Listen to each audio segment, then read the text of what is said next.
Quando ele começa o livro, para a gente ter ideia da questão da avaliação, ele faz um contraponto. Primeiro, ele, antes de defender a ideia de avaliação que ele quer, ele vai primeiro mostrar o que é negativo.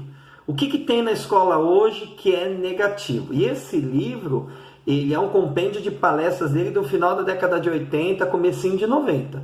Mesmo assim, você vê, passou para 30 e poucos anos e ainda é atual essa situação. Bem difícil, tá? O que ele vai falar que tem na escola hoje? Ele vai colocar que tem na escola hoje é o que chama de pedagogia do exame. O que é a pedagogia do exame? Ela é direcionada para a questão de nota só. É nota e acabou. A nota em si. O aluno que tem a obrigação de aprender. Então, o professor que segue essa chamada pedagogia do exame é aquele professor que não está muito preocupado em saber como é que o aluno está absorvendo ou não a matéria que ele tá lecionando. E a pedagogia do exame ela vai ser pautada para a obrigação do aluno, o aluno que tem que correr atrás. Tá? O professor está ali para ensinar e o aluno tem que aprender pelo próprio esforço. E aí esse é um problema, porque na pedagogia do exame ela tem um antepassado que é uma visão jesuítica, né? Que fala da questão de ranquear aluno, né? Qual o melhor aluno, aí tem um quadro dos melhores alunos e também dos piores, né? Como uma maneira de incentivo, mas a gente sabe muito bem que isso não flui da maneira como se espera. Então a pedagogia do exame ela está voltada apenas para promoção. O objetivo é passar de ano. E o professor quer que o aluno tire a nota, tá? Então, ela vai estar muito focada na questão da prova. Então, olha como que a gente já muda essa situação. Hoje a gente fala muito avaliação, avaliação, avaliação. Na época, o termo avaliação é diferente do termo prova. Prova significa que você tem que provar para o professor que você aprendeu, tá? E já a avaliação ela já tem um outro sentido. A avaliação é eu avalio o aluno da mesma forma que eu avalio o meu trabalho. Quer dizer, eu não jogo só a responsabilidade do aluno me provar que aprendeu. Eu também estou avaliando o meu trabalho. Então, uma questão muito forte, até nos dias de hoje, quando você coloca nome que nem o SAEB, tira-se o índice do IDEB a partir da prova Brasil. Então, você tem que provar, a escola tem que provar que seus alunos estão aprendendo. Mas é um termo que pega a população, sempre tem a questão, dia de prova, você vai ter prova amanhã e tal. Mas o termo avaliação, ela já tem uma via de duas mãos, né? Quer dizer, eu avalio o aluno ao mesmo tempo que eu estou me avaliando, né? Então, o foco sempre é a questão da prova, eu tenho que fazer a prova, eu tenho que fazer isso, tenho que fazer aquilo. E os pais também acabam corroborando com isso. Os pais acabam reafirmando essa situação do valor da prova. Então, se um professor dá uma nota e o pai fala, você fez prova? Aí a filha fala, não fiz, pai. Tá, você fez o que então? Ele não fala que fez diversas atividades avaliativas no decorrer das aulas, que muitas vezes o professor está considerando isso. Como eu já te disse uma vez, que a gente viu o universo da aula, a avaliação ela é importante para perceber se o professor está conseguindo transmitir o conteúdo, né, que o aluno precisa aprender, e se o aluno está absorvendo da maneira como o professor planejou. Então, a avaliação é essencial para o professor reavaliar a maneira como ele está trabalhando com seus alunos. Essa é a ideia, uma das ideias centrais de Lucchesi, né? O Lucchesi ele vai colocar que a avaliação é o principal instrumento de trabalho do professor. Então, ele dá um exemplo, por exemplo, se você vai numa oficina mecânica, e você chega na oficina mecânica com um problema no carro, e você olha a oficina do carro, o cara é desleixado, com os equipamentos todos jogados pelo chão, todas as suas ferramentas mal cuidadas. Você vai falar, o cara não cuida nem do próprio instrumento de trabalho direito, vai cuidar do meu carro. É um exemplo que ele dá, mas na realidade, o que a gente percebe é que o professor, até para a formação nossa, né, deficitária no ensino superior, muitas vezes, não deixa isso muito claro, né? Apesar de ter cursos muito bons de pedagogia, de licenciatura, mas parece que escapa muitas vezes isso das pessoas. A avaliação, ela é o instrumento principal de trabalho do professor, porque é a avaliação que vai determinar se o planejamento de aula do professor está surtindo efeito. Então, o que eu te falo, quando eu falei que o universo da aula é composto por aluno e professor, e aí tem uma impressão de que a aula é o aluno, o foco é o aluno. Tá, é o aluno, lógico, a aula existe para que haja aprendizagem, se não há aprendizagem não há aula. Mas a figura principal dessa aula, desse universo chamado aula, que pode ser numa quadra, pode ser em qualquer lugar, é a questão justamente de perceber se a aprendizagem está ocorrendo, se as aulas estão surtindo o efeito que se espera dentro do planejamento. Se você trabalha numa empresa, trabalha em qualquer lugar, você precisa fazer a avaliação do trabalho, né? Então, como é que um professor ele não vai utilizar isso para perceber se as suas aulas estão atingindo o que ele espera, que é o que os alunos aprendam? Ele chama a pedagogia do exame como um fetiche, né? A prova é um fetiche do professor. Ele usa até com a prova como, isso no aspecto negativo que ele está falando, né? Que a prova é utilizada como um meio de controle até social dos alunos. Tipo, vocês estão fazendo bagunça, fecha o caderno, tira uma folha, agora é prova, vocês vão prestar atenção, vocês vão ver. Então, é um instrumento mais de castigo do que da sua função real, que é a avaliação da atividade em si, de perceber se os alunos estão aprendendo ou não, né? Então, tem a questão do medo, né, usado como um mecanismo de terror. A gente já tem um tempo na escola, né, passou por isso, sabe que a gente já teve professores que usavam isso mesmo, né? Por isso que o Lucchesi chama de fetiche, né? Ele, no último recurso para o controle da sala, ele usa a questão da prova. Eu vou dar a prova, agora fecha o caderno, agora eu quero saber, e é essa nota que vai valer. E aí, de fato, você não é, a avaliação ela não tem esse sentido, né? Por isso que ele fala que é um fetiche ainda, né? É complicado para o professor fugir. Então, tem 3 aspectos que o Lucchesi aborda sobre essa questão da pedagogia dos exames. O primeiro é o aspecto pedagógico, porque ele centraliza a atenção nos exames. Ele não auxilia a aprendizagem dos alunos, né? Então, o primeiro aspecto pedagógico da pedagogia dos exames, qual que é a função pedagógica, é centrar o foco no exame, na prova. Está muito preocupado com a aprendizagem, quem tem que me provar é ele. Eu fiz minha parte e ensinei. Mas a gente sabe que hoje em dia na educação isso é muito mais complexo, né? Hoje em dia cada criança, cada adolescente, né? Os nossos alunos, cada um tem seu tempo, tem seu ritmo e tem sua própria característica para aprender. E é o que é a grande dificuldade nos dias de hoje. Ele coloca também que existe um viés psicológico na pedagogia do exame. Esse viés psicológico ele está voltado para uma questão de submissão, né? Muitas vezes a gente tem que dar o exemplo de professores que passaram na nossa vida, né? Tinham professores que diziam, você não vai conseguir mesmo, eu só esperava isso de você. Não tinham palavras de incentivo, né? Então era uma questão muito mais autoritária do professor querer mostrar o seu poder, mas utilizando da prova para menosprezar até psicologicamente uma criança ou um adolescente. Eu já te disse que o que um professor fala em sala de aula tem uma força muito grande, né? Da mesma maneira que a gente influencia positivamente os nossos alunos, numa palavra de incentivo, de uma atenção que a gente dá, que muitas vezes esse aluno não tem nem atenção em casa, mas o professor dá essa atenção, essa questão do afeto.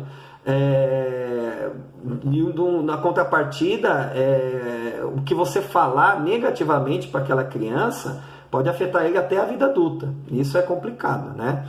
É muito difícil. E sociologicamente, o Lucchesi chama essa pedagogia dos exames naquela coisa de deixar ele, aquela pessoa, aquele aluno, no patamar da sociedade como ele acredita que vai ser. Mas aí não tem jeito, eu vou perder meu tempo. Esses alunos não tem jeito, é assim mesmo, não tem futuro, tal. É a questão da intenção, né? Então, sociologicamente, ele já fala que a pedagogia do exame, ela não prevê que o conhecimento possa trazer benefícios para esses alunos, né?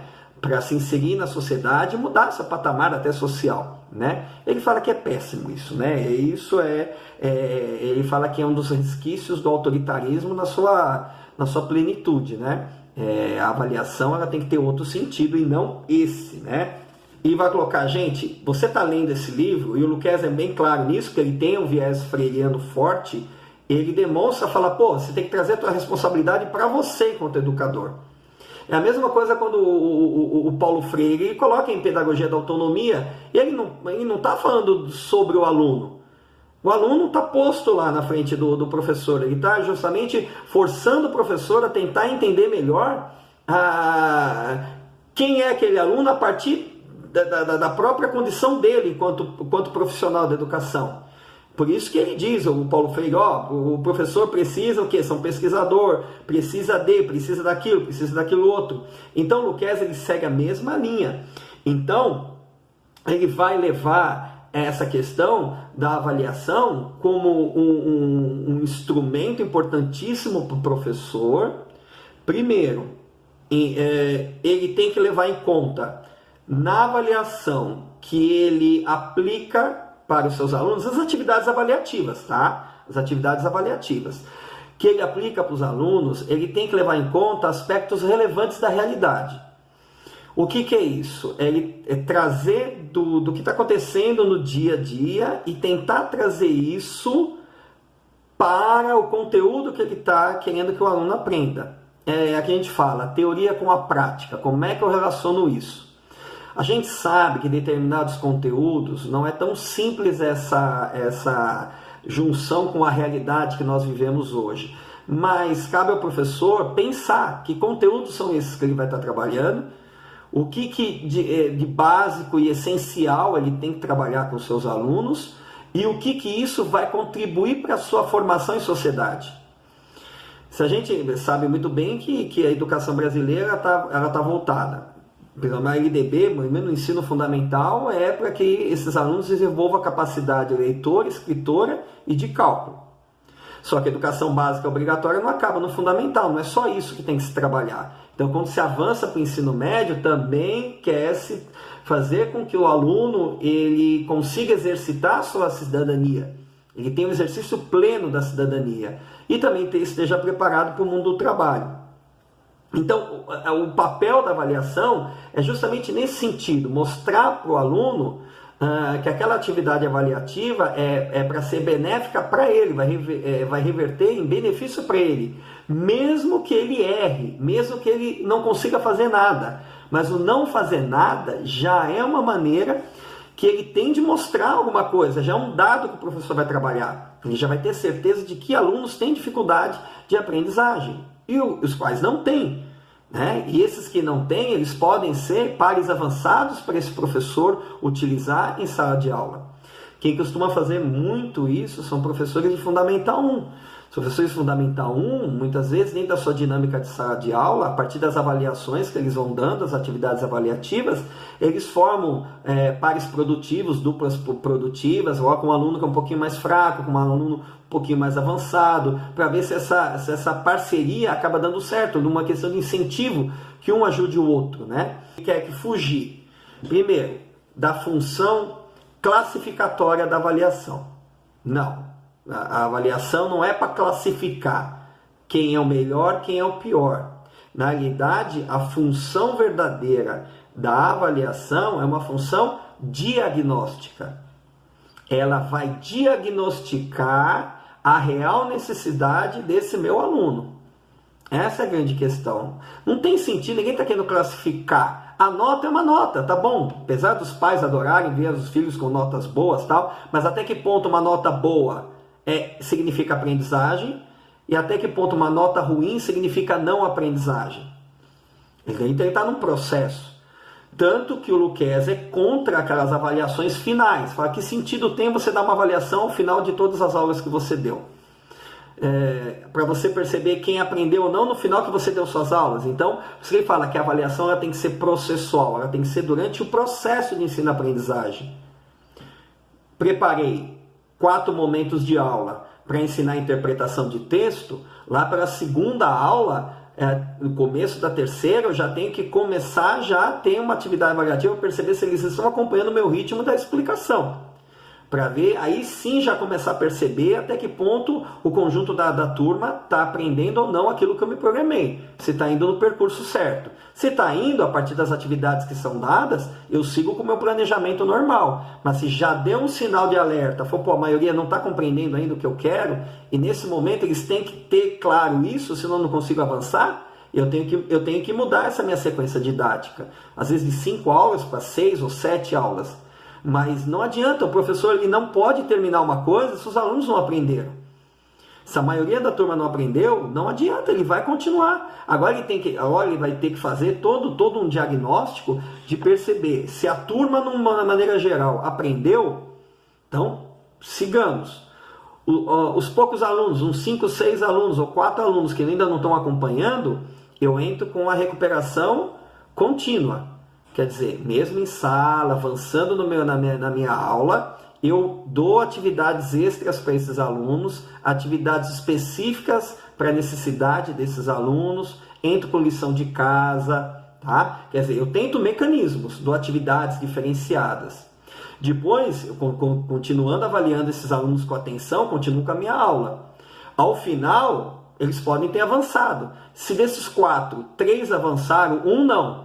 Conseguiram chegar, o tempo deles foi diferente, mas conseguiram chegar no que eu queria, minimamente pelo menos.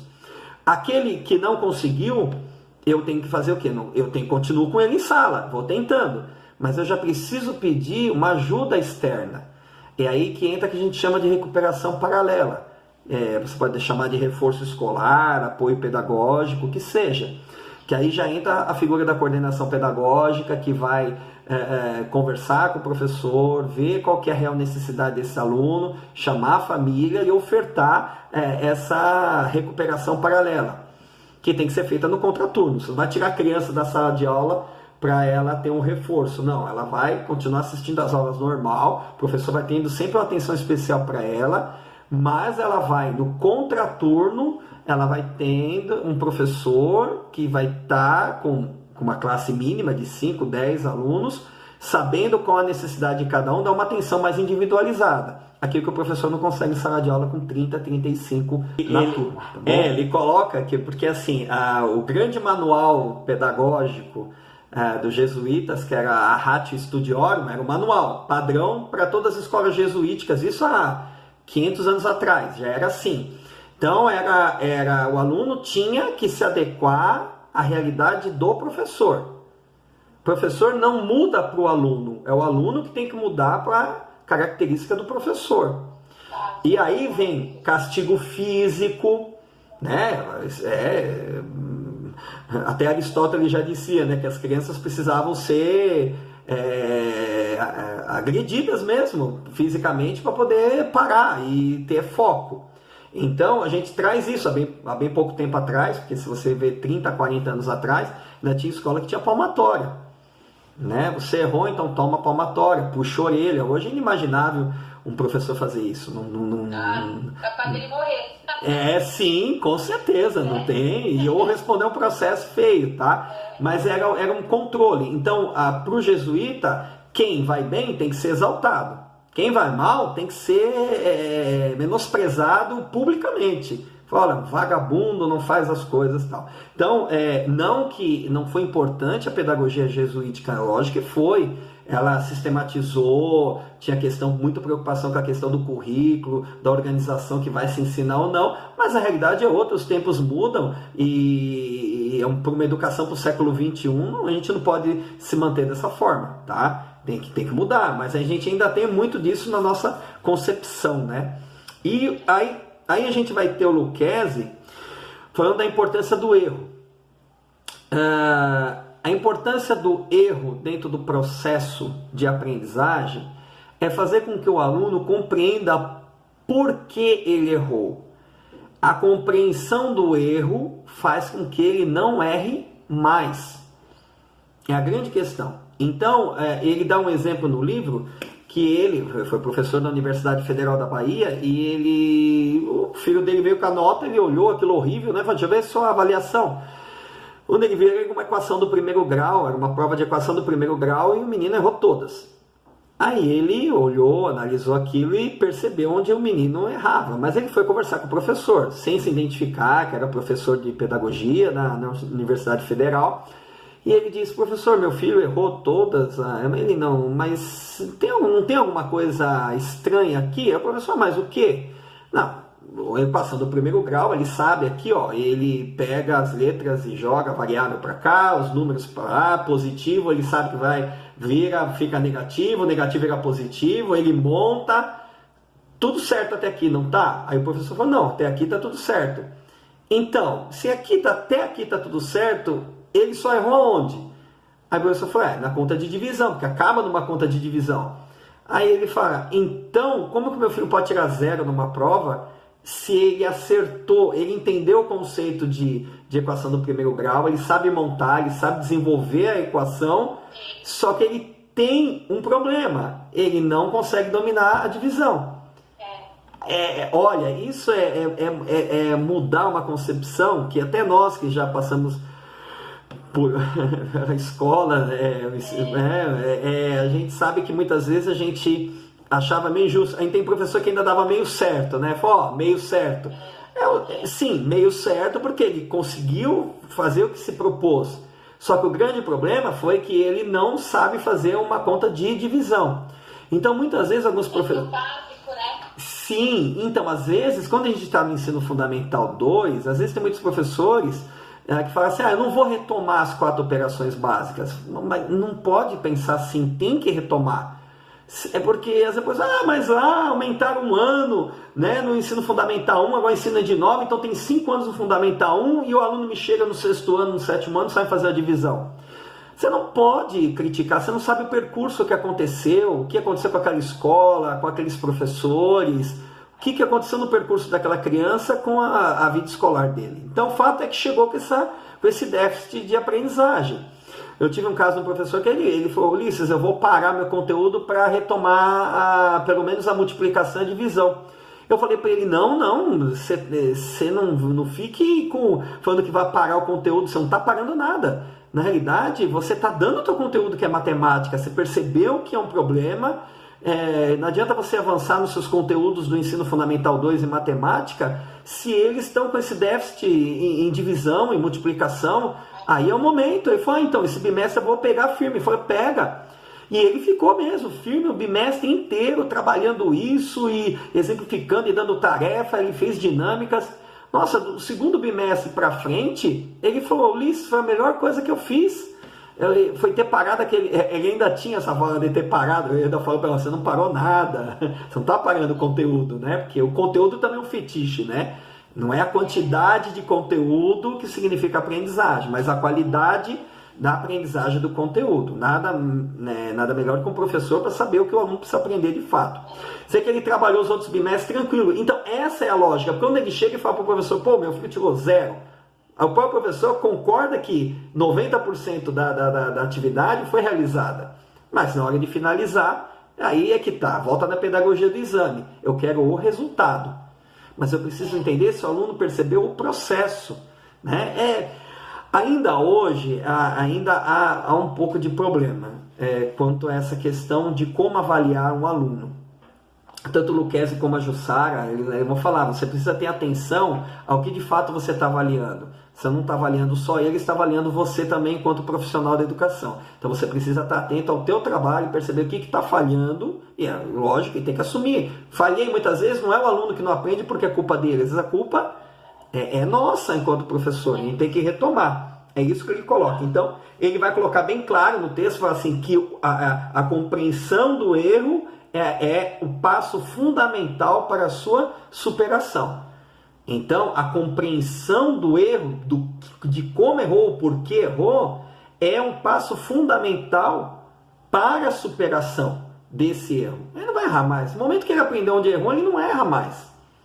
Tá? Então, não é só corrigir por corrigir uma atividade com o aluno. É fazer com que agora ele retome aquela atividade, consiga completar ela sem o erro.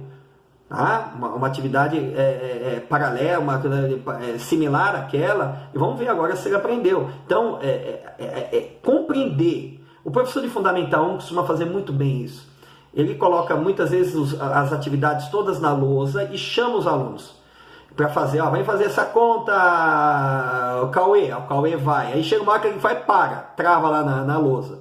Aí todo mundo ri, aí o professor, e faz certo. Opa, estão rindo? Então vem cá, Diego, você que está rindo, vem cá. Vamos lá, para lá na lousa, vai. Então continua daqui, onde é que é? E o outro fica travado. Daqui a pouco tá a sala inteira lá na frente, eu já vi isso. A sala inteira na frente da lousa. Por quê? Todo mundo riu, mas ninguém sabia fazer.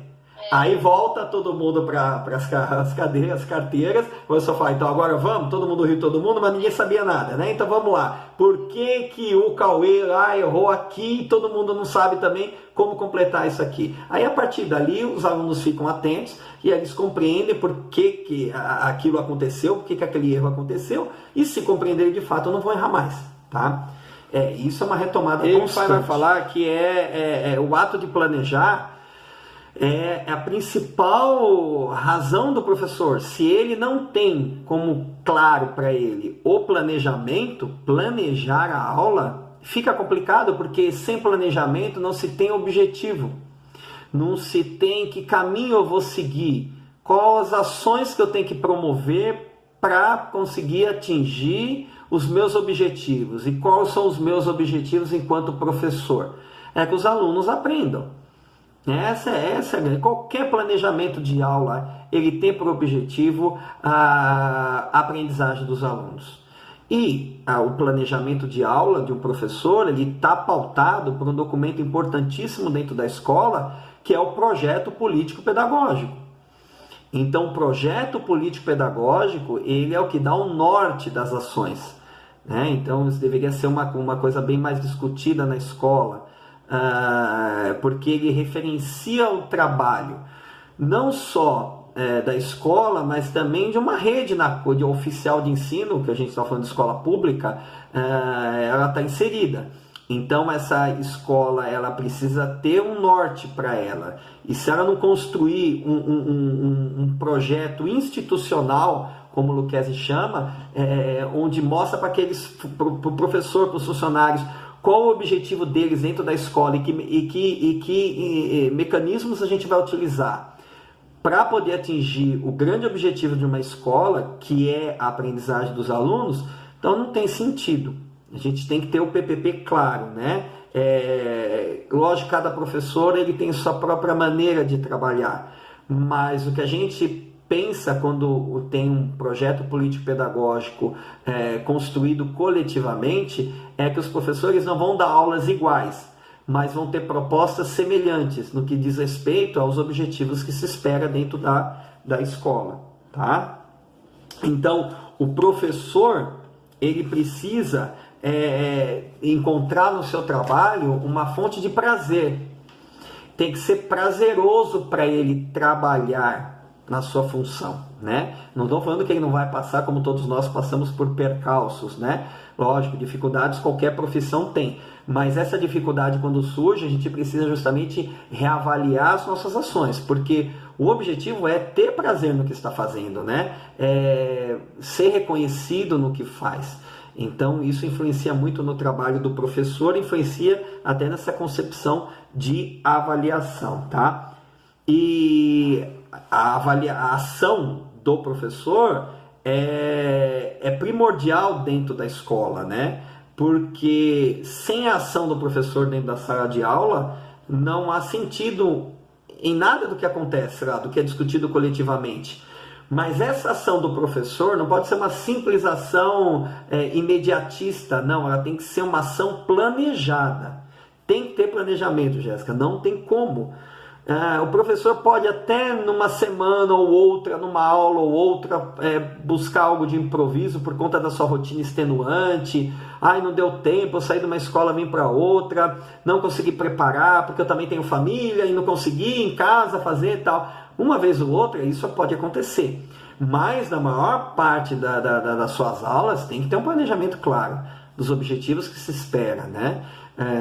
E aí, novamente, eu falo, a questão do professor de Fundamental 1 é de uma importância tremenda. O professor de Fundamental 1, ele tem isso na sua raiz, ele já programa atividade para outro dia, já pensa o que ele vai trabalhar, se ele vai fazer uma atividade diferenciada, se ele vai trabalhar com jogos, tal. Lógico, até pela permanência muito maior com os alunos, um horário muito maior, estendido, ele tem uma maniabilidade de falar, não, vou fazer do meu jeito. E os alunos vão no ritmo.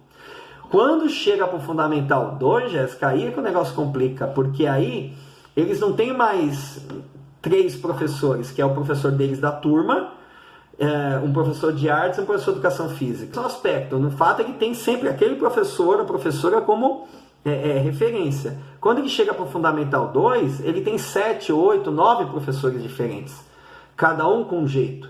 Por isso que o projeto político-pedagógico, muitas vezes, vai fazer com que esses 7, 8 ou 9 professores, eles pelo menos tenham ações semelhantes, né, a partir do que a escola se programa. Por isso a importância da coordenação pedagógica, como o próprio nome diz, ela coordena o trabalho pedagógico. Ela tem que estar atenta ao que está acontecendo, ao que os professores estão em necessidade, né? Então é um papel fundamental. Isso o Lucchesi aponta a necessidade. É necessário ter a coordenação pedagógica, ou o nome que se dê, né? Tem uns que é orientador, educacional, não sei. Tem cada estado e município, às vezes tem uma terminologia diferente. Mas o que a gente tem na maioria dos casos é um diretor de escola, os assistentes ou vices, e aí você tem um coordenador pedagógico, que é o que faz o meio de campo com esses professores, ajuda, dá suporte, né? Coordena mesmo de fato, né? Isso é importante. É preciso perceber que a avaliação da aprendizagem dos alunos, ela subsidia a ação do professor. Da sustentação, ela dá uma base para o trabalho do professor. É o que ele retoma no final do livro. Ele fala, não adianta. A avaliação, quando eu estou avaliando o aluno, eu também estou me avaliando. Eu não posso apenas jogar a responsabilidade da não aprendizagem para os alunos. Eu também tenho que perceber que eu sou responsável por isso. Isso eu estou falando de uma maneira geral. Você tem uma sala com 30 alunos, não dá para você falar que é culpa de 25 alunos não saberem nada. É alguma coisa errada aí. Uma coisa é você falar, de 30, 25, beleza, aprenderam o que eu estou ensinando, 5 não. Opa, então vai lá, esses 5 tem uma necessidade, eu preciso ver o que é, e eu vamos lá, vamos buscar mecanismos. Se eu não conseguir aqui sozinho em sala, eu vou pedir ajuda da coordenação, vamos ampliar a família, vamos todo mundo junto para poder recuperar a aprendizagem dessas crianças. Mas se a maior parte da sala está indo bem, teu trabalho está fluindo. Agora, se a maior parte da turma não está aprendendo, você não pode responsabilizar os porque eles não querem nada, porque eles não se calam, porque eles têm indisciplinados. Então, você precisa pensar que, além do seu conteúdo, você também precisa trabalhar a questão do convívio. A questão do convívio social. Tanto ele que vai entrar mais nessa questão no segundo livro, que é a avaliação da aprendizagem. Esse mais recente, que ele fez a ideia básica é a mesma, só que ele vai fazer uma releitura a partir dessa concepção nova da educação para o século XXI. Lembra aquela questão do aprender a conhecer para aprender a fazer, do aprender a conviver para aprender a ser. A escola ficou muito pautada por aprender a conhecer para aprender a fazer. Quer dizer, eu preciso do conhecimento para fazer o quê? Uma atividade avaliativa, por exemplo. Quer dizer, eu tenho conhecimento, aprendi, e se eu aprendi, eu vou realizar. Então, aprender a conhecer para aprender a fazer. Só que a escola, ela pede muito mais que isso. Ela pede uma questão das relações interpessoais. Então, aprender a conviver para aprender a ser é aquilo que eu já te coloquei. É a partir do convívio com o outro que eu me percebo como eu sou, como eu reajo. Trabalho questões de raiva, de afeto, né? De isolamento, uma pessoa extrovertida, isso tudo está na relação com o outro. Isolado, ninguém consegue se desenvolver pessoalmente, né? Ele, eu acho o máximo que ele coloca, eu coloquei até bem destacado, que ele coloca logo no começo, que sem ações pedagógicas planificadas, o que é isso? Planejadas, não há avaliação da aprendizagem. Então, olha lá, sem ações pedagógicas planificadas, quer dizer, em plano, com o objetivo que se quer atingir, não há avaliação da aprendizagem. Então, por que? Aí ele puxa a orelha.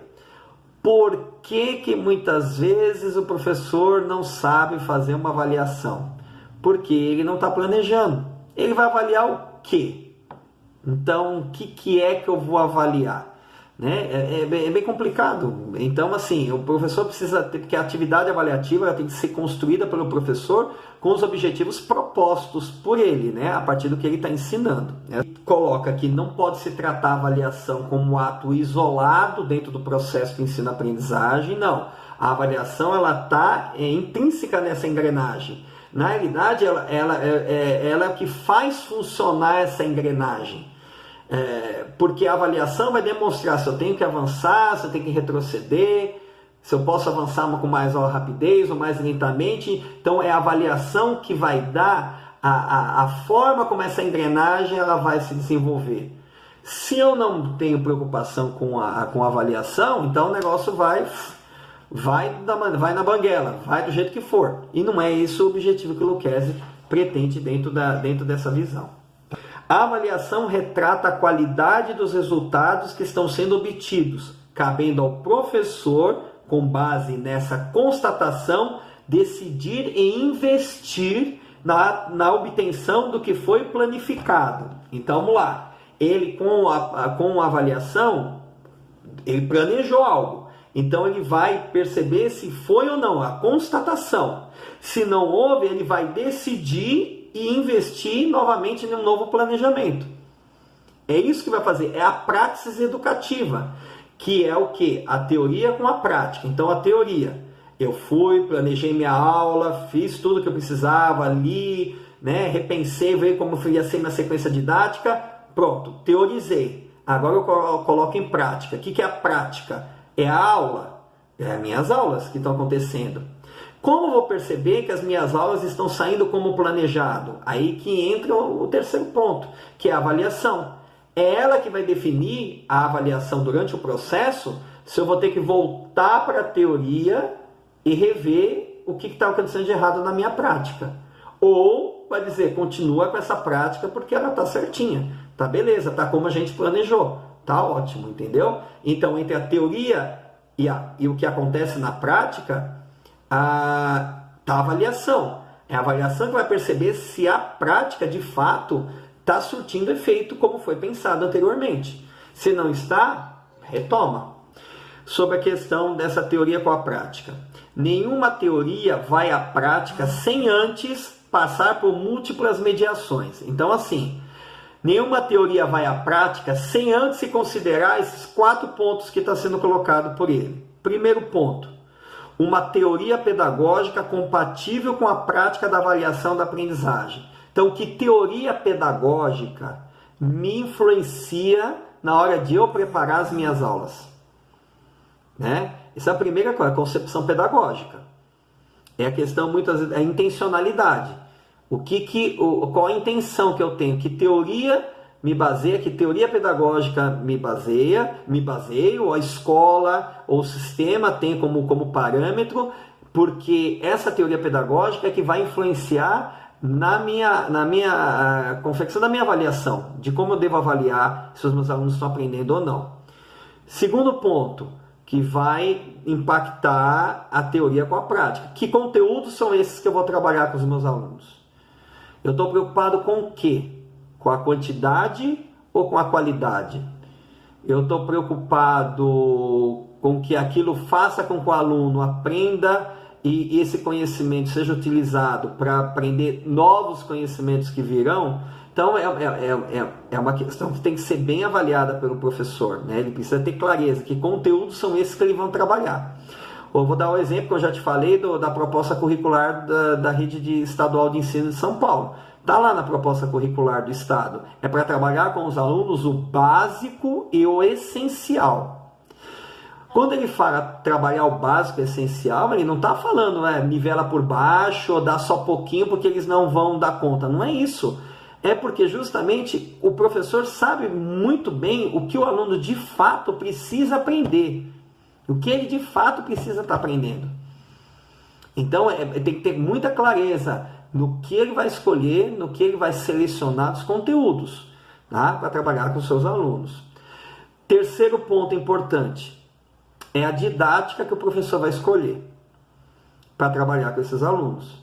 Mas a didática a ser trabalhada, ela tem que levar em conta quem são esses meus alunos, qual a realidade que eles vivem, porque não adianta, se eu tenho uma sala agitada, se eu tenho turmas que têm casos de indisciplina, eu tenho que pautar a minha didática a partir dessa realidade de quem são os meus alunos. Eu não posso fazer uma didática pensando que são alunos que ficam inertes, só parados, escutando o que você está falando e está tudo bem. Mesmo assim, para alunos quietos demais também, quer dizer que a tua didática também não está funcionando tão perfeitamente assim. Porque sala com silêncio não significa aprender. E sala com barulho não significa bagunça. Né? Muitas vezes uma aula que é barulhenta, mas ela tem uma dinâmica própria e os alunos estão aprendendo. É a relação do professor com o aluno. Tá? Então, primeiro, ele tem que perceber a didática que ele tem que trabalhar com esses seus alunos. Tá? Maneira pelo qual. Didática é isso, é a forma como eu vou abordar, de maneira lúdica, de maneira tradicional, ou vou mesclar tudo isso, não sei. Eu vou planejar minhas aulas e a minha didática a partir da realidade que eu tenho todo dia em sala de aula, tá? E o quarto ponto, que é o foco de tudo, é o educador. Né? Quem é o professor? Nessa relação entre teoria e prática. Então, primeiro ponto, entre teoria e prática. Que teoria pedagógica embasa meu trabalho? Certo? Que ele vai afetar diretamente a avaliação.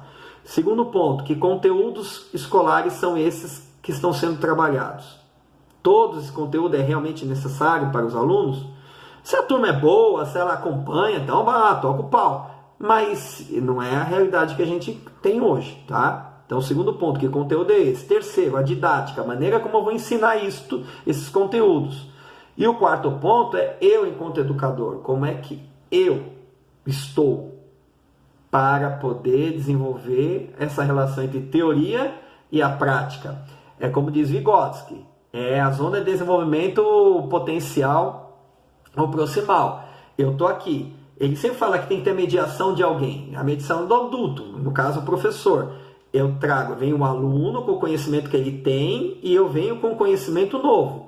Essa é a zona de desenvolvimento potencial ou proximal. É o professor que vai fazer o link do que o aluno aprendeu, está com ele, e com que ele terá que vir aprender. Aí é que o Piaget fala, aqui está equilibrado, agora vem o novo, desequilibrou de novo. Então ele vai tentar juntar o conhecimento do aluno com o conhecimento que ele está trazendo. Isso é importante quando o professor tem clareza nos seus conteúdos, porque o conteúdo anterior, ele ajuda a aprendizagem do conteúdo subsequente, assim vai. É agregar, né? É a ideia de ciclo mesmo, né? De ciclo de aprendizagem. Tudo que você aprende num ciclo vai ser utilizado no próximo e assim sucessivamente, tá bom? Agora fala da importância da avaliação e o currículo. O Lucchesi, ele fala que a escola tem uma obrigação social de se perceber dentro dessa sociedade, conhecer a realidade na qual a escola está inserida. E aí ele vai colocar que o conteúdo curricular é que vai fazer a mediação entre o educando, que é o aluno, com a realidade que o cerca. Eu não quero te confundir, tá? O que acontece é assim. Na realidade, o que está sendo avaliado? É o conteúdo. Se os alunos estão aprendendo o conteúdo que você está ensinando. O que é o conteúdo? É o currículo. Currículo é o conjunto de conteúdos. Quer dizer, no currículo tem o que os professores daquela escola ou daquela rede de ensino optaram por ser mais importantes para serem trabalhados com os alunos de maneira geral. E ainda de maneira geral, vai ter o recorte do professor desses conteúdos para os seus alunos especificamente. Tá? Por isso que fala da importância de trabalhar o básico e o essencial. Eu não posso extrapolar muito.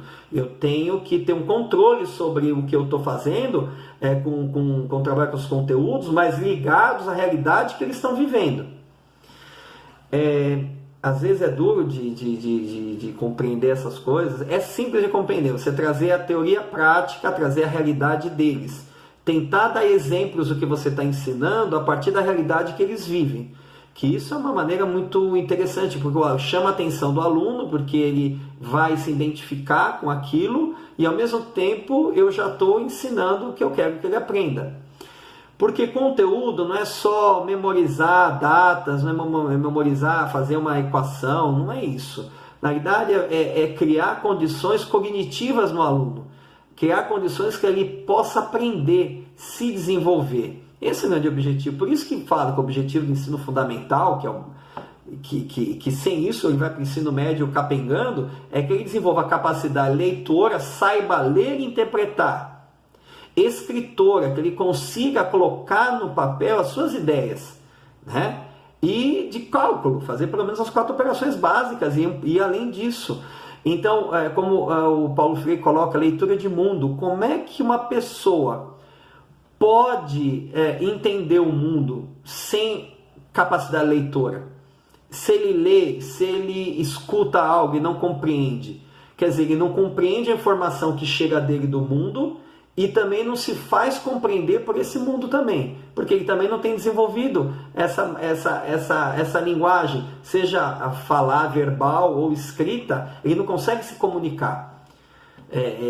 Essa é uma grande dificuldade de pessoas que são analfabetas, ou hoje, como a gente chama, de analfabetos funcionais, né? Tem todo lá, até o ensino médio, são pessoas que não têm domínio da escrita direito, não têm domínio da leitura, não têm domínio de entender o que está entre as linhas, por trás das linhas, quer dizer, interpretar. O grande problema das pessoas hoje é interpretação. O Lucchesi, ele não vai usar nenhum termo desse, mas é questão de fake news. Você recebe uma informação e você não tem aquela vontade de procurar saber se aquilo é verdade, se aquilo de fato existe, aquela informação, porque dá trabalho, você tem que pesquisar outras coisas e falar, bom, essa informação que eu recebi, deixa eu entrar num site de notícias ou no outro para ver se isso é verdade, vou começar a procurar. As pessoas não fazem isso, acabam aceitando. Isso é um grande déficit, né, que as pessoas trazem da escola. Muitas vezes a escola tem que trazer essa realidade da pesquisa, do aluno buscar informação e tentar ver o que é de fato correto, tá bom? E a Jussara Hoffmann também vem desde o final da década de 80, tá? Mas não tanto expressão, com expressão maior a partir do final da década de 90, ela pega uma expressão maior, tá? E aí ela tem um livro muito interessante, que é O Jogo do Contrário em Avaliação. Até a própria capa invertida, tudo mais, né? Ela vai colocar um termo muito... dela isso, né? Ela construiu esse termo, né? Que ela chama de tempo de admiração. O aluno se admirar com as coisas, quer dizer, ele está recebendo essa informação, mas ele precisa se admirar desta informação, né? Então ela fala que a avaliação mediadora, ela vai acontecer em 3 tempos. A avaliação mediadora, né? Mediar esse conhecimento com que o aluno tem ou com que o professor está trazendo. Primeiro, é o tempo de admiração dos alunos. O que os alunos de fato entenderam sobre isso, qual é a base que eles têm para poder entender isso. Então, a admiração é de mirar mesmo, de observar. É o tempo que eles estão observando aquilo que é novo para eles e que várias coisas vão afetar nessa descoberta, tá? O segundo é o tempo de reflexão. Tempo de admiração, aquela informação chegou para mim. Agora é o tempo de reflexão. Eles vão refletir sobre as suas tarefas e como está se dando essa aprendizagem deles. Não é que eles têm consciência disso. Isso é uma lógica, uma teoria da Jussara Hoffmann, que primeiro o aluno tem contato com o conteúdo, então é um momento de admiração, ele está tendo esse primeiro contato, agora ele vai ter um tempo de reflexão, agora ele vai refletir o processo de aprendizagem que ele vai tendo, mediado pelo professor, e o terceiro é o tempo de reconstrução. Aí é que ela fala que o professor deu o conteúdo, está dando o conteúdo, então ele tá no tempo de admiração, ele tá recebendo as explicações. O professor, ele já começa a ter atividades avaliativas com ele, então ele começa a refletir sobre aquilo, como ele vai poder realizar essas atividades, e de tempo de reconstrução é quando o próprio aluno consegue fazer aquilo sozinho, consegue fazer atividades por ele mesmo, ele próprio. Por isso que é o sentido da avaliação mediadora. Então, primeiro é o tempo de admiração, chega o conhecimento para ele, está percebendo esse conhecimento. Tempo de reflexão, ele vai começando a refletir, o professor explicando, o professor dando algumas atividades, até o momento, com ajuda, com apoio do professor, com exemplos e tal. Aí vem o terceiro momento, que aí é que vai determinar se ele aprendeu ou não, que é o tempo de reconstrução. Então, o aluno, será que agora, depois que ele aprendeu a conhecer, ele agora vai conseguir aprender a fazer? Então, essa é a reconstrução, se ele consegue fazer isso, tá bom? Ela chama a atenção da importância do professor fazer um dossiê dos alunos, arquivando tarefas, textos. Ela propõe que o professor tenha portfólios para poder perceber o desenvolvimento desses alunos, como que eles estão, o percurso deles. É óbvio que o professor de Fundamental 1, ele consegue fazer isso, porque ele está um tempo maior, 200 dias letivos, o tempo todo dia com os alunos, ele monta portfólios, né? Monta portfólios, principalmente nos períodos de alfabetização, primeiro, segundo até o terceiro ano, ainda tem bastante portfólio, porque mostra o desenvolvimento da criança. O que fazer com o professor de Fundamental 2 e médio? Eu vou fazer portfólio, mas eu tenho 5 salas, eu tenho 10 salas, eu vou fazer... Não. Então ela lança a proposta assim, você guarda as atividades que os alunos não foram bem e devolve as atividades que eles foram bem.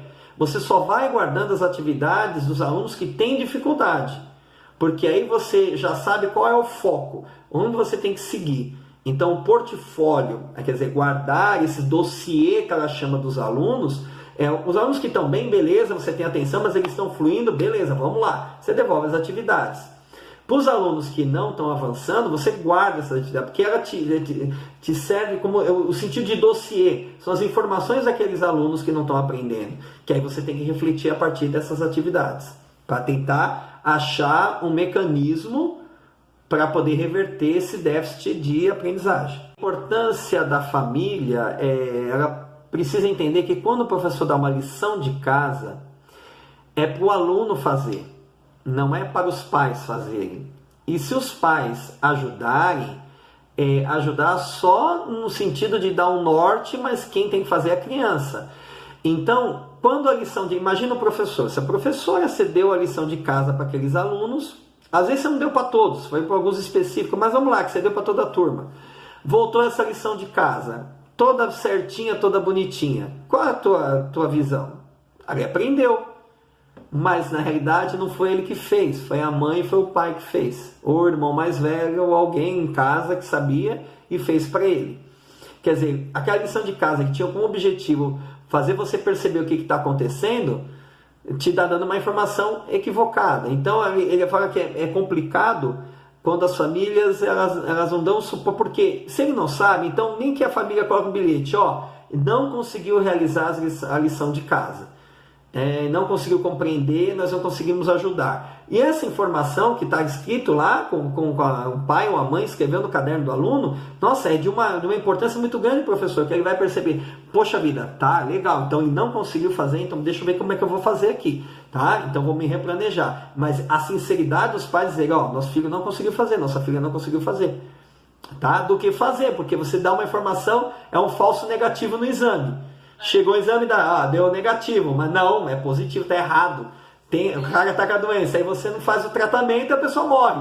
Então, se você começa a receber essas informações, vai basear o teu replanejamento, então você não vai esquentar a cabeça. Então, ela fala que tem que ter muita atenção a isso, né?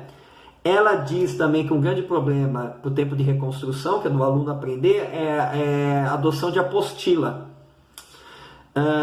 Porque ela fala que a apostila tira do professor a autonomia dele para fazer elaborar as atividades, porque já vem tudo pronto e tudo na sequência, não dá liberdade para o professor. Ela fala que isso é terrível para a autonomia do trabalho do professor, né? Ela não vê com bons olhos, tá? Primeiro porque nem o Lucchesi vê também. O professor que utiliza atividades que ele próprio não tenha elaborado. Não significa que você possa pegar uma atividade de um livro e passar para o aluno. Você pode, você leu aquela atividade, se for, essa atividade é bem legal, joia, está dentro do que eu pretendo, beleza, aí tudo bem, ficou claro para você que aquela atividade vai ser bem utilizada por você. Agora, você pode pegar uma atividade e falar, essa atividade está legal, mas acho que eu vou mudar tal coisa. Quer dizer, reelabora, quer dizer, você que sabe a realidade dos seus alunos, né? Eu vou mudar isso aqui, já não vou dar isso, dessas questões eu vou tirar essas duas, vou usar essas três, que é legal, tal. Mas é o que ela fala que não, né? Família equivoca, quer ajudar demais o filho, faz atividade no lugar dele, as apostilas vêm aí e atropela aluno e professor, tá? Um outro ponto que não ajuda o aluno a reconstruir conhecimento é a alta rotatividade de professor, quer dizer, a falta de professor, muita falta de professor, então muda professor toda hora também, isso é extremamente prejudicial porque cada um tem uma dinâmica própria, tá? E o que ela bate, e que o Lucchesi também bate, a Hoffman vai nesse sentido, que é o problema da formação do docente. Que ele coloca que nos cursos superiores existe um problema de falta de leitura e de estudo por parte do professor. E a gente sabe muito bem que isso é uma realidade muitas vezes, tá? Às vezes os cursos superiores estão super lotados, o professor não dá conta, então ele dá texto, o pessoal lê, se lê de qualquer jeito, se é que lê, faz atividade, copia da internet, então é complicado. Ele diz que a má formação do professor no ensino superior é um problema grave. O professor não tem hábito de leitura. Como é que você pode ensinar outra pessoa sem ter o hábito da leitura? Muito difícil, muito complicado. E da escrita, viu, Jéssica? Você quer ver uma reunião de professores, pede para um professor anotar o que está acontecendo na reunião. Ninguém quer. Mas ninguém quer porque está com preguiça, porque não sabe. Porque não sabe. Porque você anota, você está pedindo uma anotação, está pedindo para fazer. Você anota um rascunho, depois passa limpo, eu vou passar limpo o que eu anotei, faz as anotações aqui do que a gente discutiu, eu vou passar limpo daqui a pouco. Então, mas não é uma realidade que a gente perceba nos professores hoje. É uma pena, tá? Uma pena. E aí ela fala que é importante retomar essa questão, inclusive da educação do século XXI, que é a questão de compreender o que diz de fato o verbo aprender, né? Por isso que ela vai usar os 4 pilares da educação, dizendo que a avaliação só vai ter sentido se o aluno aprender a conhecer para aprender a fazer e aprenda a conviver para aprender a ser. Essa é uma lógica que ela coloca, tá? Que o essencial no jogo do contrário em avaliação é duvidar sempre do primeiro olhar. Nunca você não pode ir pelas aparências, você não pode ir pelo primeiro impulso do momento. Essa turma é boa, você não sabe se é. Essa turma aqui ninguém vai aprender nada não, esses alunos são horríveis. Esse primeiro olhar é terrível, porque às vezes o que nos parece uma coisa é justamente o contrário. É isso que ela fala, o jogo dos contrários. E que muitas vezes a gente joga a nossa culpa neles, né? É difícil você querer falar, não, eu sou culpado. Não, faço culpabilizar eles. Aí ela já vai falando para a relação do aprender a conviver para aprender a ser. Como é que um professor pode querer ensinar aos alunos se ele não os respeita? Né? Se ele já tem certas visões já estereotipadas dos alunos, né? Então ela vai colocar que é preciso o professor perceber primeiro quem é o humano no aluno. Quem são esses alunos que você tem? Né? Que seres humanos são aqueles? Primeiro, respeitar que ela está falando, não é respeitar, é respeitar no sentido de entender esses alunos nas suas fraquezas, nas suas deficiências. Porque quando você respeita isso, nossa vida, esse é o sentido do respeito que ela está colocando. É você respeitar que cada um tem seu tempo, tem seu ritmo e tem sua característica. Você entendendo isso, tendo respeito no que toca a esses pontos, aí sim você vai para frente, você vai avaliar, você vai educar. Mas primeiro você tem que respeitar a realidade desses alunos, tá bom? Primeiro dilema que ela coloca dentro dessa lógica de avaliar e da educação, né? Primeiro dilema: não se pode ensinar ao professor o que ele precisa aprender. A aprendizagem significativa são reconstruções próprias. Então, assim,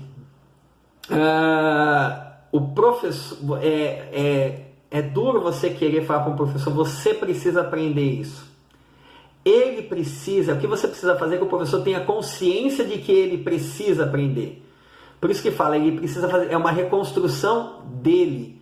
Ele precisa ter clareza de que ele tem um déficit e que ele precisa correr atrás, que é aquela questão da importância da formação continuada.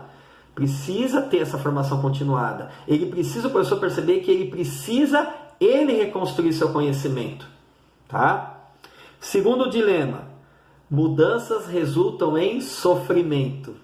Isso tanto na nossa vida pessoal quanto na profissional. Se você quer mudar a sua maneira de ser, pode ter certeza que você vai sofrer.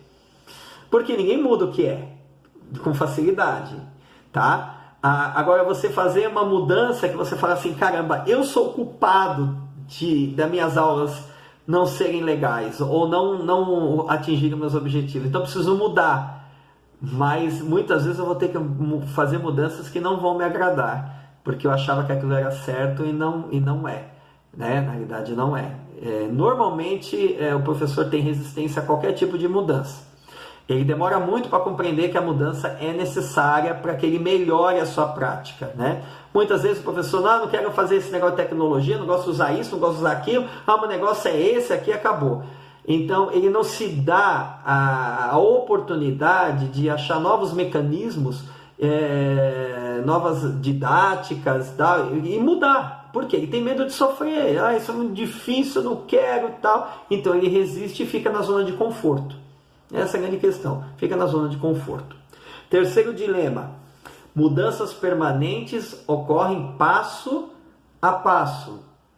Esse é um grande problema, porque a gente acha que a gente vai mudar do dia para a noite, da noite para o dia. Não vai acontecer assim. É uma mudança, é um passo de cada vez, né? Mas precisa dar o primeiro passo. Essa é a grande questão. Um passo para frente e às vezes 2 para trás. Mas você precisa fazer isso. Ela brinca, nesse livro ela brinca com essas metáforas, tá bom? Às vezes você precisa voltar um pouco para ir à frente, né? Voltar um pouquinho e aprender, eu tenho que retomar certas coisas para depois poder avançar. Isso que é um passo para frente e 2 para trás. Às vezes a gente tem que voltar na nossa base para poder compreender o que está acontecendo, tá? Ela fala que tem um apagão na educação, né? Parece que as pessoas esquecem que é necessário estudar para poder aprender as coisas. O professor exige tanto que os alunos aprendam, mas não, parece que não vai, né? E ele próprio não busca o conhecimento, né? Uma coisa que ela chama atenção aqui, os pais na escola, eles devem participar ou eles devem decidir? Eles têm que participar do que acontece na escola, mas a decisão cabe à escola. É para isso que a escola existe. O papel da família na escola é de participar da vida escolar do filho, da filha, perceber o seu papel, mas não querer decidir coisas que não competem a eles, tá? Isso é uma coisa que tem que estar claro, os papéis. Tem escola que confunde, dá muita abertura para pais, daqui a pouco os pais estão mandando, então que muda até o jeito do professor dar aula, mas não são os pais que decidem isso. Tá bom? Eles podem até participar, dando conselho, ajudar o professor a compreender melhor como é o filho deles. Minha filha é assim, meu filho é assim, o jeito é assim, é o diálogo, né? É importante isso. Que aquela pessoa, o aluno que está na frente do professor é uma pessoa. E como uma pessoa, ela também tem muitas vezes os mesmos problemas ou as mesmas angústias de você enquanto professor.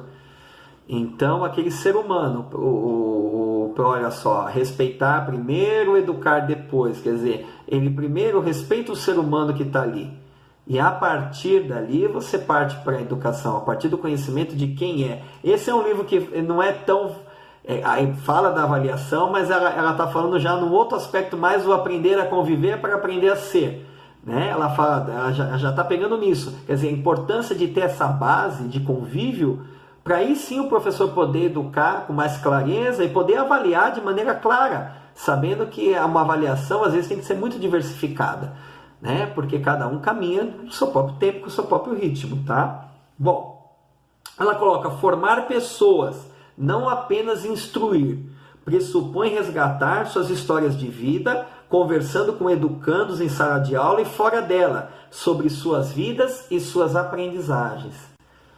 Olha, isso é Paulo Freire, eu não sei o que contrário, ele luta contra tudo isso, né? Toda essa mazela da educação, ele sempre lutou contra isso. Então, a gente não pode ficar contra Paulo Freire da interpretação errônea que você faz dele. Porque, assim, você não precisa ler livro nenhum dele. Quer dizer, um você tem que ler.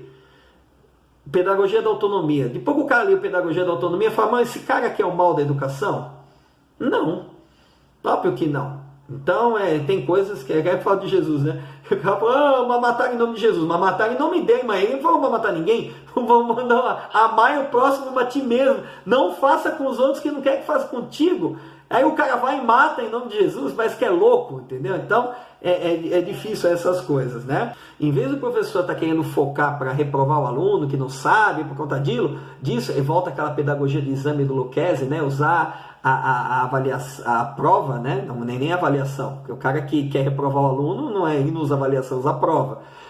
Mas perceber primeiro quem é esse aluno para depois chegar nesse patamar de ter uma reprovação. Quer dizer, você ter tranquilidade e falar, olha, esse aluno realmente ele vai ficar retido, mas você ter consciência tranquila que você fez tudo o que foi possível para reverter esse déficit, tá? E aí família, tudo envolve, se é um aluno especial, se precisa de encaminhamento psicológico, todas essas coisas, tá? Ela coloca, a escola quer alunos diferentes. Aprender é como respirar. Cada suspiro ou novas vivências representa sempre novas aprendizagens. É preciso ter a intenção de se valorizar as diferenças entre os estudantes, no sentido de provocar a diversidade do agir, do pensar, de formas de se expressar. A melhor escola é a que se constitui um espaço de aprendizagem com muita liberdade e prazer, sem o estigma da obrigação, da competição e do fracasso. Quer dizer, é uma nova fórmula de escola. Quer dizer, a avaliação, ela ajuda nessa formação contínua do aluno, né? Então ela tem que ser sempre contínua, para perceber sempre o caminho que esse aluno está trilhando e que você pode fazer os ajustes necessários, tá? A finalidade da avaliação não é descrever, justificar, explicar o que o aluno alcançou em termos de aprendizagem, mas a de desafiá-los todo o tempo a ir adiante, a avançar confiando em suas possibilidades, sobretudo o apoio pedagógico a cada um. E aí ela termina de uma maneira bem freiriana também, né? Ela coloca que a avaliação é uma atividade ética, sugere questões dissertativas para dar oportunidade do aluno expressar-se individualmente. A análise dessas respostas é o pulo do gato em termos de avaliação mediadora. Então ela diz principalmente que o aluno possa ter liberdade de responder como entendeu e não necessariamente da maneira como o professor ensinou. Percebe? Não é exatamente como o professor ensinou, mas o que ele aprendeu, escrever conforme a compreensão dele. Então, se o professor está falando sobre a questão da água, a importância da água e tal, o professor espera muito que eles escrevam exatamente como ele disse. E não deixa que os alunos tenham a liberdade de escrever da maneira como eles compreenderam. Percebe, Jéssica, isso? Eles escreverem da maneira como eles entenderam. Que isso é importante, não exatamente como o professor. Não, bem, se o aluno aprendeu, ele quer usar como o professor falou, tá certo, tá tudo bem. Mas assim, se o aluno ele compreendeu, mas ele tem uma maneira diferente de se expressar e se colocar aquela aprendizagem que ele conseguiu. E outra coisa, tem aluno que não consegue escrever. Ele não consegue colocar no papel aquilo que ele aprendeu. E aí, se é uma avaliação escrita, você dá 0 para ele. Agora, se você chegar para o aluno, colocar ele lá na sua frente, fazer as mesmas perguntas que estão na avaliação, ele te responde oralmente, tranquilamente. E aí, que nota que você dá para essa criança, para esse adolescente? É um problema. E você vai ter que levar em consideração que ele não consegue escrever. Isso é um problema, que vai ter que ser... Mas o que você ensinou, ele aprendeu. Ele tem a capacidade escritora dele com uma problemática. Mas o que ele não conseguiu escrever, ele conseguiu te explicar. Quando o professor está em sala, ele está levando em consideração tudo que está acontecendo em sala de aula para avaliar o aluno. A avaliação em sala de aula, ela não é só aquela parte escrita, não é aquela parte física de dar um papel, uma atividade, não. É tudo, é um aspecto cognitivo, emocional, afetivo, motor, são várias questões que são colocadas aí, tá? Então o professor, do momento que ele entra na sala de aula, ele já está avaliando todo mundo. Né? Como é um aluno que participa da aula, fala, intervém, né? Você vê que ele tem essa dinâmica e ele está compreendendo, chega na hora da prova, ele não consegue. Então, como que então ele não vai ser avaliado, ele vai ter uma nota... É assim, são as maneiras... Tem alunos que se expressam de diversas formas, entendeu? Então o professor tem que levar em conta muito isso.